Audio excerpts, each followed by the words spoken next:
Hello again! I'm finally back with another part of my Princess Mononoke cosplay progress. In this video, I am doing the outfit part, so everything that involves sewing and stuff like that, which I will say, sewing is not my forte when it comes to cosplay.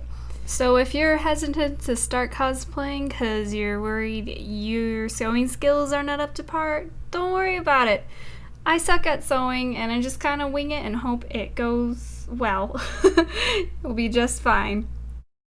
So this is the fabric I'm using for the dress. I actually had this fabric left over from my Rayla cosplay, and it's just a stretchy navy blue fabric. And I used this dress that I have as kind of a guideline or pattern for what I was making. I just laid the dress flat on the fabric and made sure I marked where my waist measurements were so I didn't make it too small, and just cut around the dress. I don't know how professional this method is, but it ended up working, so there you go. And then, yeah, I just ended up sewing the two pieces together, and this is how the dress turned out. It fit okay, and so I was happy with the final result. And after this, I went on to weathering the bottom. So I just took a pair of scissors and added holes and just kind of like a jaggedy bottom to make it look like it's been worn quite a bit. And because San is someone who lives outside in the wilderness, I wanted this torn up look to the dress. And it was actually really fun just taking a pair of scissors and hacking away at the bottom of it. And because this is a synthetic fabric, I used a lighter to seal off the edges so the fabric wouldn't tear or fray more than I wanted it to. But do be careful if you use this method. You don't want to hurt yourself. It is fire. So be safe, and don't do this on cotton because it'll just burn your clothes.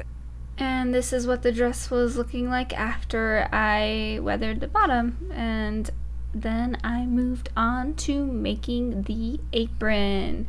This is the pattern that I used. I just measured how wide my shoulders were.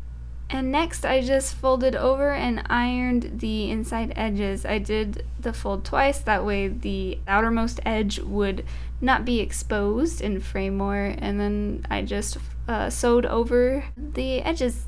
And just like with the dress, I went ahead and took my scissors and cut away at the bottom of the apron.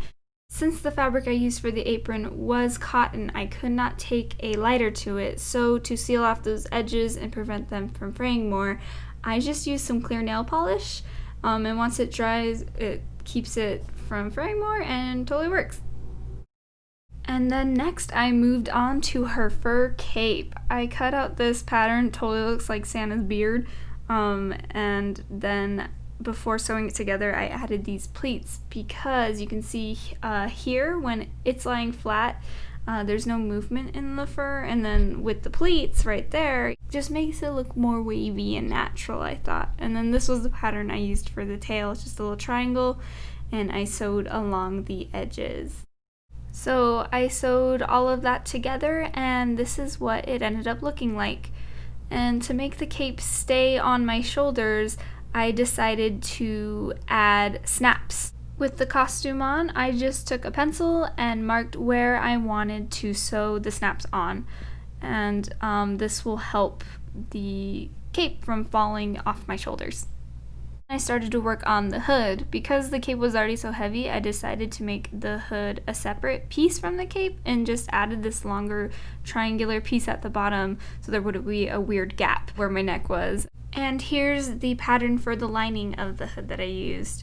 I added felt inside just so it wouldn't be so heavy with the fur, and then I added this little strip of felt so that I could place a headband inside of it and wouldn't have to worry about the hood flying off my head or anything. And this headband trick totally worked. It felt secure on my head and I didn't even worry about it like falling off at all. And so all I had to do next was attach the mask to the hood. For this, I just used snaps. I sewed some on fabric and attached them to the mask, and I figured if I wanted to make her full mask at a later date, I could sew snaps on that mask and I'd be able to use both.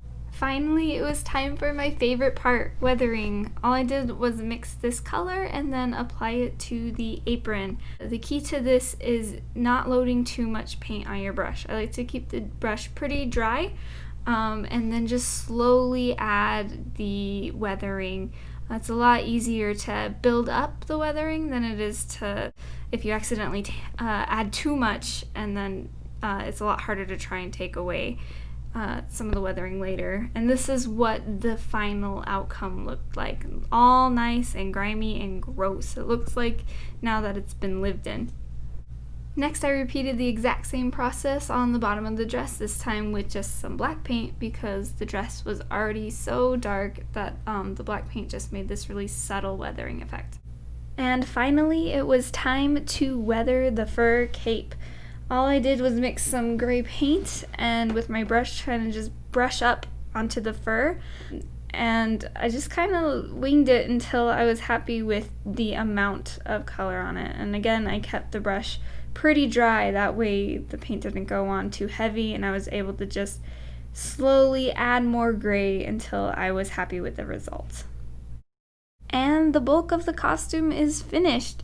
I'm really happy with how it turned out, especially with the weathering. It adds so much character and makes the costume look so much more lived in.